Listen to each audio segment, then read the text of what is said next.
Ini untuk semua aspek. Saya berikan ijazah amalan dari guru-guru kami juga untuk semua aspek. Jadi kalau ilmu insya Allah meningkat lebih kuat, kalau bisnis, kalau bekerja itu lebih lancar dan dilindungi oleh Allah, ya berkah. Kalau di birokrasi, di kedudukan, di apapun, itu pun diangkat oleh Allah dengan cara yang baik dan terhormat. Ya, karirnya di semua aspek. Satu, sholat amalannya. Nah, bukan yang biasa. Bukan yang biasa. Kalau bisa jaga yang 40 rakaat. Yang sering saya sampaikan. 17 rakaat sholat fardu. Sudah? 12 rakaat rawatib. 11 rakaat yang tahajud. Jumlahnya 40. Itu ya. 17 rakaat sholat fardu. Kalau ini wajib. Kalau wajib standar. Ya. Mau kaya, mau tidak, ya sholat 17 rakaat juga. Mau pintar, mau tidak, 17 rakaat juga. Jelas ya? Rumusnya 24, 4, 3, 4. Ya, itu ya. Nomor aksesnya. 24, 4, 3, 4. 2 subuh, 4 zuhur, 4 asar, 3 maghrib, 4 isya. Ya. Jangan sampai miskol. Kalaupun miskol harus khairayyarah. Ya kan? Bukan syarrayyarah. Baik. Pasti yang miskol muadzin. Allahu akbar, khairayyarah. Ya. Baru adzan belum qomat syarrayyarah. Terus ya? Oke. Teruskan yang 12 itu hadisnya sahih. Perhatikan baik-baik. Man shalla isnatai asyrata rak'atan fi yaumin wa lailatin. Siapa yang menunaikan salat sunnah 12 rakaat yang mengiringi salat fardunya siang dan malam. Sudah arba'an qabla dhuhri, 4 rakaat sebelum zuhur. 4 rakaat sebelum zuhur. Teknisnya bisa langsung 4 atau 2-2. 2, kemudian salam, 2 rakaat lagi, salam. Jelas? Baik. Kemudian arba'an qabla dhuhri, rak'ataini ba'daha, 2 rakaat setelahnya. Setelah zuhur 2 rakaat. 4 tambah 2 berapa? 6.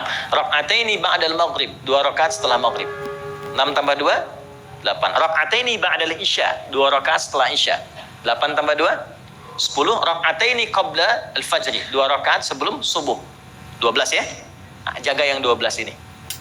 Jaga yang 12. Kalau sebelum zuhur tidak memungkinkan 4, misal sebelum zuhur, karena kasusnya bisa berbeda. Ada Ibnu Umar, Abdullah bin Umar radhiyallahu taala anhuma, menemukan kasus berbeda seperti Anda di kantoran waktu singkat saat Ramadan, kan? Dapatnya cuma mungkin 2. Maka ada hadis dari Nabi sallallahu alaihi wasallam, riwayatnya Ibnu Umar.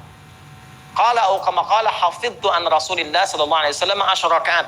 Saya hafal dari Nabi 10 rakaat. Kalau tidak sempat sebelum zuhur 4, boleh 2. Nah, dari Ibnu Umar ini sebelum zuhurnya 2 rakaat. Sebelum zuhurnya berapa? 2 rakaat. Jadi kalau bisa 4, kalau tidak memungkinkan berapa? 2. Orang yang terbiasa 4, lalu karena kondisi tertentu dia mengerjakan 2, tetap dicatatkan oleh malaikat 4 jumlahnya. Dari mana dalilnya? Hadis. Idza maridal abdu aw safar kutiba lahu misla ma kana alaihi muqiman sahiha.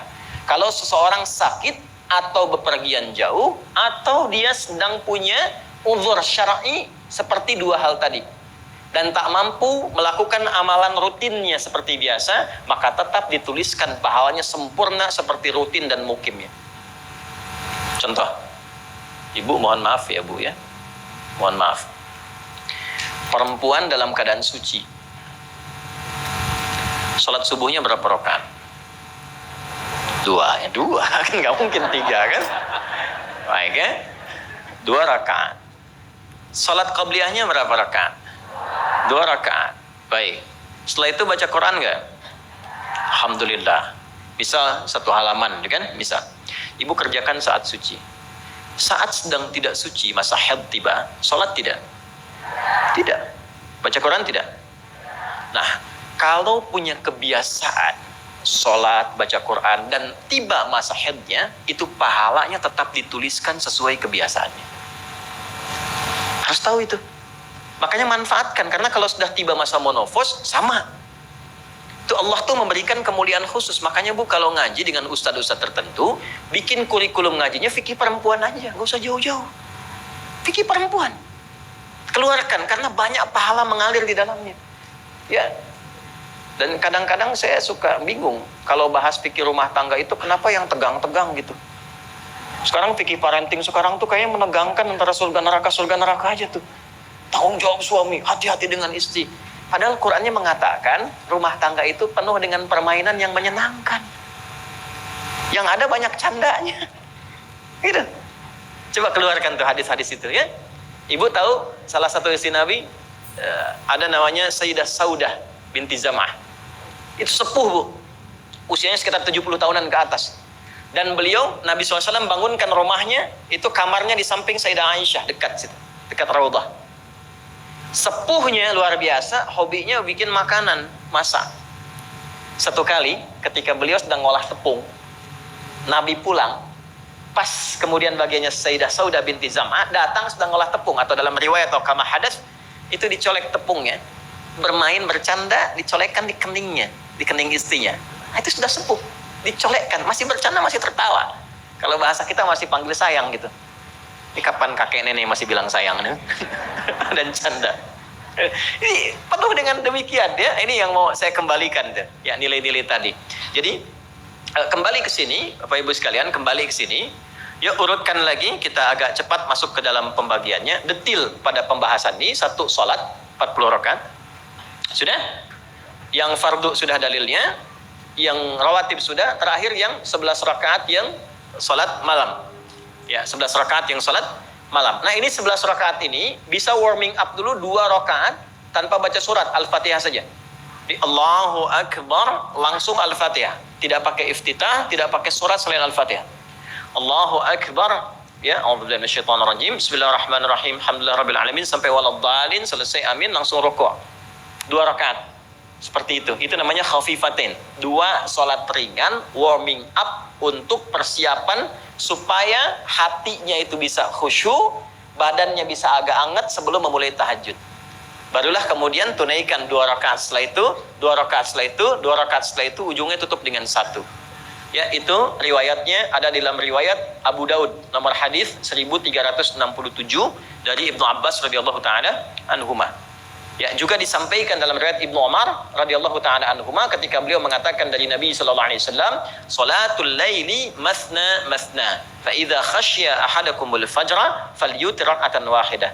Kalau pengen mulai tahajud 2 rakaat dulu. Sampai merasa enak.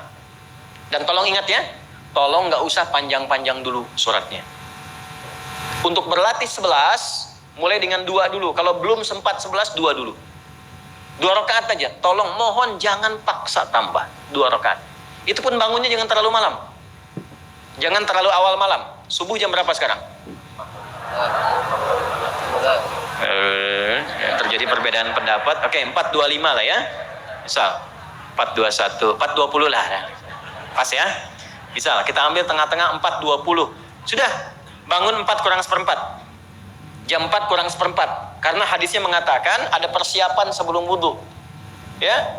Karena Nabi sallallahu alaihi wasallam adalah kebiasaan Nabi sallallahu alaihi wasallam idza staiqadha min naumihi, kalau bangun dari tidurnya fajalasa, duduk dulu. Duduk. Wa masaha biyadihi min athari naumi, kemudian menghapus bekas ngantuknya.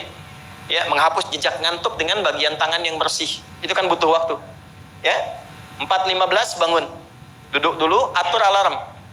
Ya, alarm mungkin ya 3.15, 3.30, ya, kemudian jam 4 terakhir. Alarm pertama untuk mematikan alarm kedua siap-siap alarm ketiga sadar. Ya, kan begitu kan? Ya. Iya begitu, itu rumusnya. Nanti kalau sudah ayat tahajud masuk Al-Isra nanti saya jelaskan, itu ada isyaratnya di Quran. Bukan isyarat alarm ya, tapi isyarat perjuangan kita untuk bangun. Jadi 4 kurang 15 itu adalah persiapan supaya jam 4 bisa wudu. Ya, begitu jam 4, thumma dhahaba ila shinin mu'allaqah, pergi ke tempat kemudian berwudu, tempat tertutup, wudu, selesai, balik lagi, kan 4.20 adzan kan? Misalnya 4.10 mulai sholat. Kalau 2 rakaat kan nggak lama-lama. 5 menit, witirnya 1 menit, 3 menitnya istighfar, nunggu subuh. Ya, bacanya jangan tinggi-tinggi. Al-Falaq, An-Nas, witirnya Al-Ikhlas. Besoknya Anda sudah bosan 4 rakaat. Ad-duha, al-insyirah, al-falaq, an-nas, al-ikhlas. Besoknya terus sampai bosan, tambah 6 rakaat, sampai konsisten 11. Jelas? Mulai dengan seperti itu, 11 tambah 12, ya kan? Berapa? 23 tambah 17, 40. Tolong jaga ini, selama hidup tunaikan aja. Kalau tidak percaya, silahkan coba. Nanti lihat apa perubahan yang terjadi dalam kehidupan. Lebih Allah saya katakan silahkan coba. Yang kedua Al-Quran. Yang kedua apa? Al-Quran. Kan ada 3 tadi ya.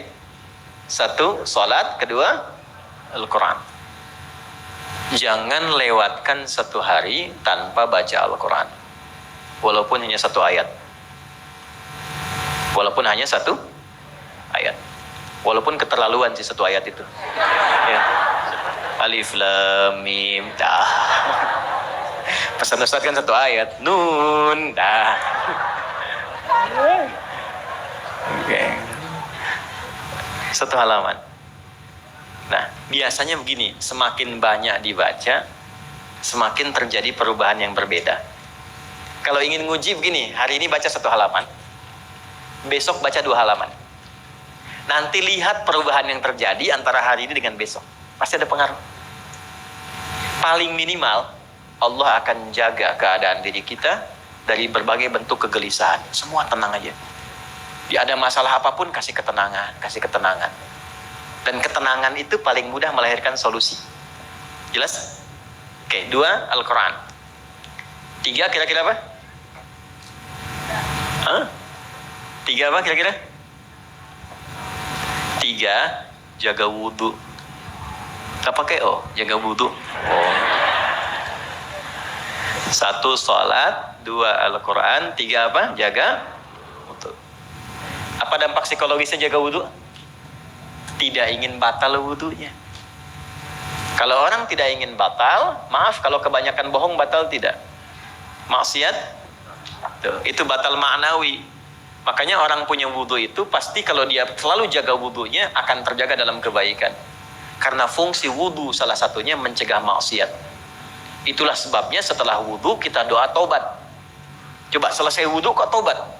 Asyhadu an la ilaha illallah wa asyhadu anna Muhammadan Rasulullah. Kemudian Allahumma ja'alni minat tawwabin. Ya Allah, jadikan aku orang yang selalu tobat, bebas dari maksiat. Itulah rahasia wudhu. Salah satunya menjaga seseorang dari perbuatan maksiat. Ya, tidak bermaksiat, jaga wudhu. Saya itu banyak bercanda dengan keluarga, termasuk anak-anak. Bercanda terus, tapi serius dalam 3 hal. Salat, Quran, dan jangan pernah bermaksiat. Itu kalau anak saya itu pegang, Bu, Pak, ini cerita aja ya. Pegang mushaf nggak benar aja, itu bisa saya lempar dari jauh. Minimal saya teriakin. Pegang mushaf nggak benar, bukan nggak baca. Pegang mushaf, misal mushaf harusnya begini, misalnya dia pegang begini, atau taruh di atas paha, kaki, misalnya apa, itu bisa saya lempar dari jauh. Perbaiki. 3 itu serius. Ya, karena itu adalah sesuatu yang bisa merubah kehidupan kita, dan itu yang paling memuliakan kita dan dimuliakan kita dengan itu. Itu poinnya. Tapi yang lain kita bisa bercanda. Sholat, jangan main-main. Karena itu inti kebahagiaan hidup kita. Dan maksiat, itu yang paling fatal mengantarkan pada, kehidupan akhirat yang buruk. Neraka itu kan karena maksiat. Nah, 3 itu ya, tolong jaga, nanti lihat perbedaannya. Silahkan bedakan rasanya, rasakan bedanya, dan pasti akan terasa bedanya.